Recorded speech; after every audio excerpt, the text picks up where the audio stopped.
చాలామంది అబ్బాయిలు తమ భార్యతో కానీ లేక ప్రియురాలితో కానీ కాము క్రీడలో ఉన్నప్పుడు వాళ్ళని రక్తి కట్టించడం చాలా కష్టంగా అవుతుంటుంది.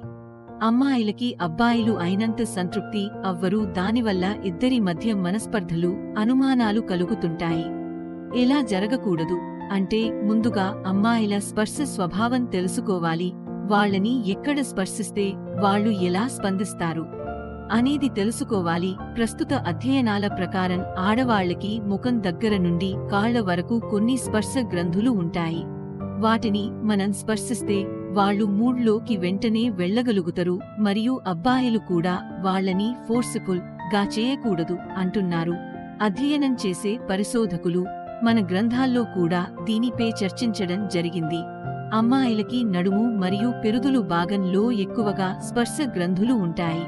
వాటిలో కొంచెం శ్రద్ధ పెట్టి చేస్తే కామ క్రీడలో తారాస్థాయికి తీసుకువెళ్లవచ్చు అంటున్నాయి మన గ్రంథాలు. దీనివల్ల అబ్బాయిలతో పాటు అమ్మాయిలు కూడా సంతృప్తి చెందుతారు. దీనివల్ల భార్య భర్తల వివాహ జీవితానికి ఎటువంటి దోకా లేదు అంటున్నారు.